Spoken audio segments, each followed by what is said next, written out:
দুজনের সন্তান হয় না, ডাক্তার বলে যে হবে না। হ্যাঁ, তখন আমি বললাম, দুটো রুদ্রাক্ষ দিয়ে বললাম যে বিভূতি লাগিয়ে রুদ্রাক্ষ স্নান করে পরে ব্যবহার করে তুমি প্রতিদিন মাকে একটা প্রার্থনা করবে। হ্যাঁ, দেখো তোমাদের যদি শ্রদ্ধাভক্তি থাকে কাজ সিদ্ধ হবে। দুজনকারই সন্তান হয়েছে এবং এই বালসাতেই। নমস্কার বন্ধুরা, আবারও একবার স্বাগত জানাই আমার সকল দর্শক বন্ধুকে। আজকে আমি এসেছি উত্তর 24 পরগনার বহিরা কালীবাড়ি। এই উত্তর 24 পরগনা বহিরা কালীবাড়ি শ্রী শ্রী রক্ষাকালী মায়ের পুজো হয়। মা খুবই জাগ্রত। আর এই বহিরা কালীবাড়ির নাম অনুসারে এই স্টেশনের নাম হয়েছে বহিরা কালীবাড়ি। আর এই বহিরা কালীবাড়ির যিনি সন্ন্যাসী, উনি এখানেই থাকেন এবং এই মায়েরই পূজা অর্চনা করে আসেন।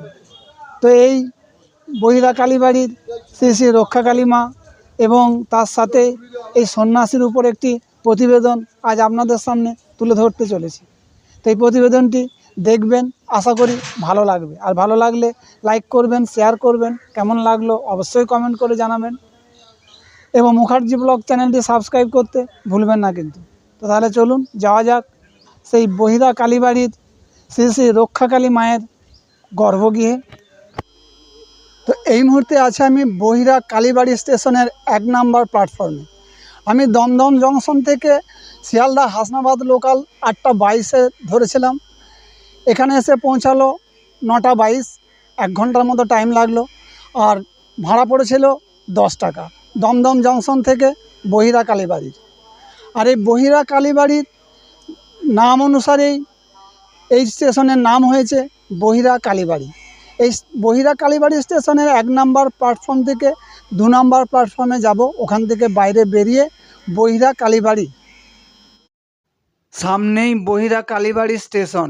আর স্টেশনের পাশেই রাস্তাটা দিয়ে এলেই বহিরা কালীবাড়ি। 1921 সালের এই মন্দিরটি প্রতিষ্ঠা হয় বহিরা কালীবাড়ি নামে। যদিও এখানে শ্রী শ্রী রক্ষাকালী রূপেই মা পূজিত হন। মন্দির চত্বরটি পুরোপুরি চারিদিক খোলা, বিশাল আকারের 2টি অশ্বত্থ গাছ এবং সামনেই রয়েছে একটি শিব মন্দির। পাশে রয়েছে একটি পুকুর। মন থেকে মাকে ডাকতে হলে এই রকম স্থানই প্রয়োজন। উৎসব অনুষ্ঠানে সাধু সন্তরাও এখানে আসেন এবং ভক্তরাও আসেন মায়ের কাছে তাদের মনের কথা মাকে জানাতে।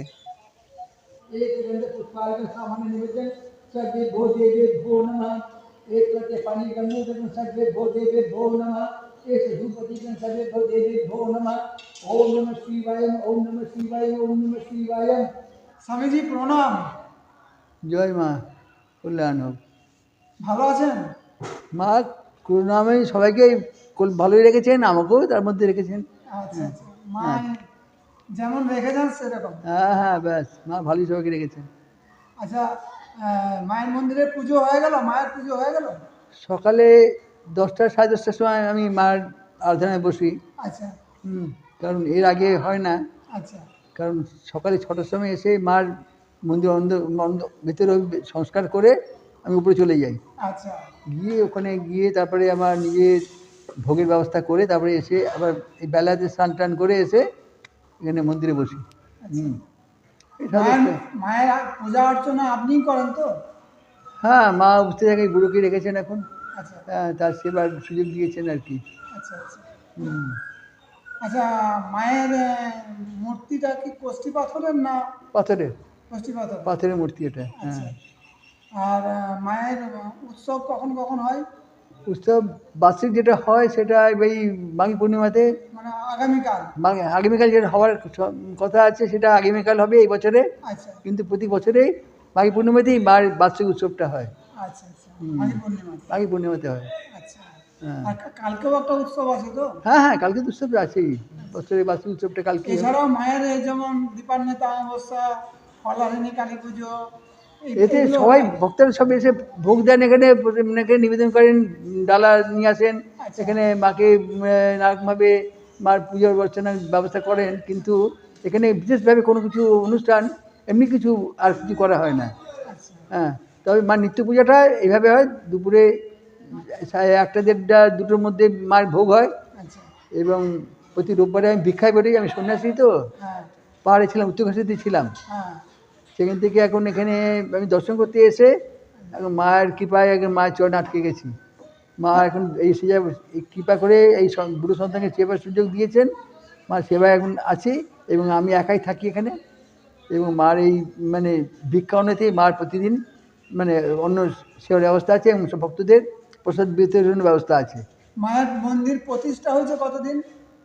সে অনেকদিন হয়েছে, অনেকদিন, হ্যাঁ বহুদিন প্রাচীন। দেখুন না মন্দিরটা। তা 1921 সালে, হ্যাঁ 1921 সালে 1921 স্থাপিত হয়। হ্যাঁ তাই। সেই থেকে আপনি করে আসছেন? না না না, আমি তো পরিবারের সন্ন্যাসী, আমি একে দর্শন করতে এসেছিলাম। ও, এসে এখানে মার এখানে ঠিকমতো পূজার্চা হয় না।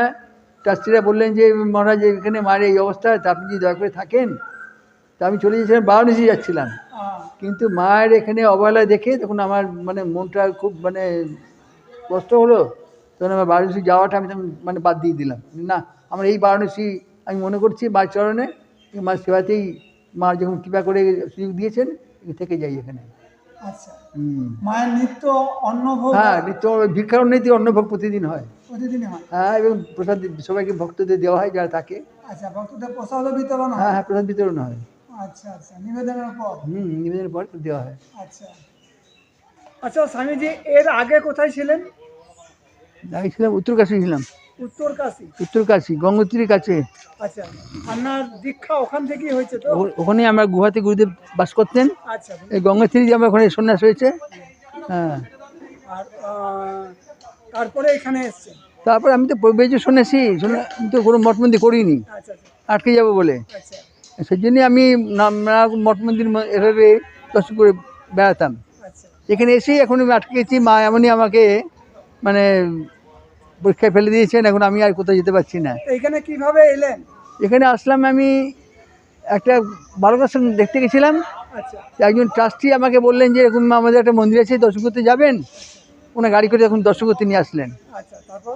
তারপর উনি এসে আসার পর বললেন যে এই অবস্থা, এখানে মায়ের ঠিকমতো সেবা হয় না, অবহেলা করে মা পড়ে আছেন, হয়তো আমরা খুব কষ্ট পাচ্ছি। তা মহারাজ আপনি যদি কিছু উপায় ব্যবস্থা করতে পারেন। তা আমার যাওয়ার কথা ছিল বেনারসে, বেনারসে টিকিট কাটা ছিল, কনফার্ম টিকিট। আচ্ছা এই আমি যখন শুনলাম যে মায়ের এরকম অবহেলা হচ্ছে, তখন আমি ঠিক করলাম যে না, তাহলে মায়ের সেবার জন্যই এখানে থেকে যাই। আচ্ছা, বেনারসে গেলাম না, সেই থেকে মায়ের কাছে থাকা আর কি। এখানে আছেন? এখানেই আছি, হ্যাঁ। আচ্ছা, কিছু মায়ের অলৌকিক ঘটনা বলুন না। না, কিছু আমি সে প্রকাশ করতে চাই না, তবে এটুকু বুঝতে পারি মার এখানে প্রভাব আছে। মা এখানে ওনার নিজের ভাব নিয়ে বিরাজ করছেন, এটা বুঝতে পারি। সেই সম্পর্কে একটু দু চার কথা? না, দু চার কথা কি, এখানে তো তো একটা মানে আমি যেটা পাহাড়ে যেটা বুঝতে পারতাম যে আমার ওখানে মার নামেতে খানিকটা একটা মানে একটা ফিলস জাগতো, হ্যাঁ, সেটা এখানে বুঝতে পারছি এখন। ফিলিংস হয়? হ্যাঁ, ফিলিংস হয়, হ্যাঁ হ্যাঁ। আচ্ছা আচ্ছা এবার রাত্রিবেলা যখন আমি বাথরুমে যাই, আমার ছাদের থেকে আমি তখন দেখি, আচ্ছা হ্যাঁ, রাতে দুটো আইটে একটা তখন উঠে দেখি, তখন একটা মন্দিরে একটা বেশ একটা কিছু প্রভাব বুঝতে পারছি। তো সেটা আমি নিজে বুঝতে পারি অন্তরে, আচ্ছা আচ্ছা যার জন্যে আরও সেটা আমার বেশ আমার কাছে খুব একটা আমার নিজের সৌভাগ্য। আচ্ছা, এছাড়াও মায়ের পায়ের নূপুরের আওয়াজ? না না, ওসব ওসব ওসব কিছু আমি কিছু বলবো না, না কিছু বলবো না ওসব। ওসব মানে আমাদের সন্ন্যাসীদের বলা নিষেধ। হ্যাঁ, কিন্তু কিছু কিছু ফিলিংস পেয়েছি বলেই আমি আটকে গেছি এখানে, তাহলে থাকতাম না। আচ্ছা আচ্ছা কারণ 90 বছর বয়স হয়ে গেছে আমার, 90। আচ্ছা হ্যাঁ, সেই জন্য 90 বছর বয়সে আমি কোনোদিন মঠ মন্দির করিনি। আচ্ছা আমি করি এই কারণে যে আটকে যাবো বলে। আচ্ছা কিন্তু এখানে এমনই মা কল করেছে, আমি মার চরণে এখানে আটকে গেছি। আচ্ছা আচ্ছা তাহলে আমার থাকা বন্ধ কথা নয়। হ্যাঁ তাহলে আপনারা দণ্ডের স্বামী? হ্যাঁ, আপনারা দণ্ডের? না, দণ্ড আমি নিইনি, ব্রাহ্মণ শরীর, কিন্তু দণ্ড নিইনি এই কারণে দণ্ডের মান রাখা সম্ভব নয় বাস্তব জগতে। আচ্ছা আচ্ছা কারণ মাঝে আমার ঘুরতে হয়, আচ্ছা দণ্ডকে রোজ প্রণাম মানে পুজো করতে হয়, মাটিতে রাখা চলবে না, প্রস্তাব পায়খানাতে তখন মানে কোনো স্পর্শ করা চলবে না, এরকম নিয়ম আছে, এটা সম্ভব নয়। হ্যাঁ, তার মানে আপনাদের আদি হচ্ছে শঙ্করাচার্য? আদি, হ্যাঁ, দশমী সম্প্রদায়, আচ্ছা সেই শঙ্করাচার্যের পরম্পরায় আমাদের। আচ্ছা, হ্যাঁ, তো তা আবার এখান থেকে আবার ওখানে যাবেন নাকি? ওখানে এই 90 বছর বয়সে যাওয়ার কোনো উপায় নেই, কারণ ওখানে 12 মাস বরফ। ইচ্ছা করছে না? হ্যাঁ, মাকে ছেড়ে যেতে ইচ্ছা করছে না? মাকে ছেড়ে যেতে গেলে মা হয়তো ওখানে ছাড়বে না, সেই অবস্থা। যদি ইচ্ছে করলেও মা ছাড়ছে না, বারাণসী যেতে দিল না, আচ্ছা বারাণসী যাওয়া বন্ধ করে দিল।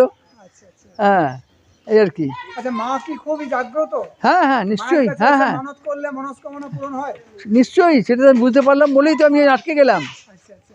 এখানে মায়ের এখানে প্রভাব আছে, এখানে বুঝতে পারি। দেখছেন না, দুদিকে প্রাচীন অশ্বত্থ গাছ রয়েছে, হ্যাঁ, যদি পাশে শিব মন্দির রয়েছে। হ্যাঁ, হ্যাঁ। এটা একটা খুব ভালো সাইন। ভালো, সামনে পুকুর, এতখানি মানে ফাঁকা জায়গা, মানে শহরের কাছে, একদম শান্ত এত নিরিবিলি। সাধন ক্ষেত্র না, এরকম ভালো পাওয়া যায় না, সাধন ক্ষেত্র। সাধন ক্ষেত্র। ঠিক, একদম একদম। হ্যাঁ, সেই কারণেই এখন এখানে মন এখন। আর আপনার গুরুদেবের নাম কি? দন্ডী স্বামী গোবিন্দপাদ আশ্রম। আর ওই বেনারসি কি দীক্ষা নিয়েছেন? না না না, উত্তরকাশী, উত্তরকাশী। গঙ্গোত্রীর কাছে। আচ্ছা বেনারস থেকে গঙ্গোত্রী কোথায়? হরিদ্বার থেকে আরো 8-9 ঘন্টা বাসে যেতে হয় ওপরে, আচ্ছা আচ্ছা। হরিদ্বার থেকে। হরিদ্বার থেকে। হ্যাঁ, বেনারস থেকে এক রাতের জার্নি। আচ্ছা আর আমি ছিলাম সেখানে, হরিদ্বার যেতে হবে দুদিন, আচ্ছা তারপরে 8 ঘন্টা 9 ঘন্টা বাসে, তবে সেখানে গিয়ে পৌঁছবো গিয়েছিলাম। আচ্ছা হ্যাঁ, দুর্গম জায়গা, আচ্ছা। খুবই খুব দুর্গম জায়গা, সবাই যেতে পারে না। হ্যাঁ, সেখানে ছিলাম। স্বামীজি, আপনার সাধনা সম্পর্কে দু চার কথা বলুন না। এই তো মায়ের সেবা করছে, এই সাধনা, আর সাধনা কি বলবো? আলাদা করে কোনো আর আলাদা কিছু বলার নেই। এবং মানে কথা হচ্ছে যে যারা মা, সারদা মা রামকৃষ্ণ পরমহংসদেব ঠাকুর বলেছেন যে মানে যত গুপ্ত ততই পোক্ত। আচ্ছা আচ্ছা। সাধন ক্ষেত্রেতে এটা প্রকাশের যোগ্য নয়, কারণ কি প্রকাশ করলে হালকা হয়ে যায়, তার শক্তি কমে যায়, বুঝলেন না? ওই জন্যই সেগুলো মানে না প্রকাশ করাই ভালো। যদি প্রকাশ হয় পরে কোনো সময়, আলাদা কথা। হ্যাঁ হ্যাঁ, যেমন আমি কাউকে কিছু কিছু মানে আমি কোনো মানে তেল পড়া ফুল পড়া দিই না। আমি একমাত্র দিই আমরা বিভূতি, কাশী বিশ্বনাথ বিভূতি, এটি আমার আশীর্বাদী জিনিস। যারা সত্যের সঙ্গে ব্যবহার করে, এই অলৌকিক ঘটনা ঘটেছে এরকম 4-5 জনের। একটু বলুন হ্যাঁ, সম্পর্কে। এই যে মনে করুন কারো সংসারে বিরাট অশান্তি হচ্ছে, আচ্ছা আমি বললাম প্রতিদিন স্নান করে এই বিভূতি ব্যবহার করবে এবং তুমি একটা প্রার্থনা করবে মার কাছে, দেখবে তোমার ঠিক কাজ সিদ্ধ হবে। ঠিক হয়েছে। আচ্ছা দুজনের সন্তান হয় না, ডাক্তার বলে যে হবে না। আচ্ছা আচ্ছা। হ্যাঁ, তখন আমি বললাম দুটো রুদ্রাক্ষ দিয়ে বললাম এই বিভূতি লাগিয়ে রুদ্রাক্ষ স্নান করার পরে ব্যবহার করে তুমি প্রতিদিন মাকে একটা প্রার্থনা করবে। হ্যাঁ, দেখো তোমাদের যদি শ্রদ্ধাভক্তি থাকে কাজ সিদ্ধ হবে। দুজনের সন্তান হয়েছে এবং এই বারাসাতেতেই, বাহ, কাছেই একদম। দারুণ দারুণ খবর। হ্যাঁ, কারণ আমি বলেছি যে এখানে ওর সব ফুলপাতির উপরে আমি বিশ্বাস করি না, ওটা দিও না। আমার কাছে একমাত্র ওষুধ হচ্ছে বিশ্বদের আশীর্বাদী বিভূতি, যেটা আপনাকে আমি আশীর্বাদ দিলাম।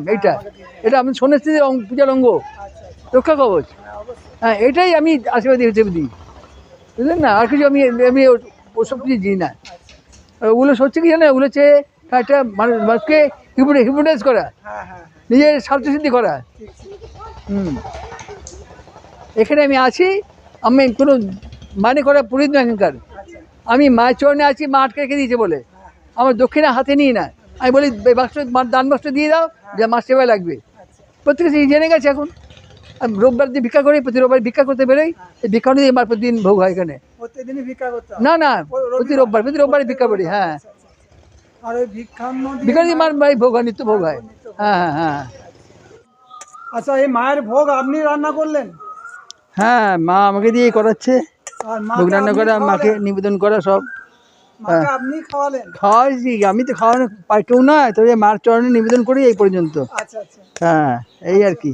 আচ্ছা, আগামীকাল অর্থাৎ 1 মে, পয়লা মে তো আমাদের বার্ষিক অনুষ্ঠান এখানে। আচ্ছা এখানে বার্ষিক অনুষ্ঠানে কদিন চলবে? একদিনই। একদিনই? হ্যাঁ, একদিনই হয় বছরে একবার। আচ্ছা, সাধু সন্তরা এখানে আসেন তো? সাধুসন্তরা আসেন, সাধুসন্ত বেশি এখানে আসে না, আচ্ছা তবে ভক্তরা সব আসে অনেক। আচ্ছা আচ্ছা।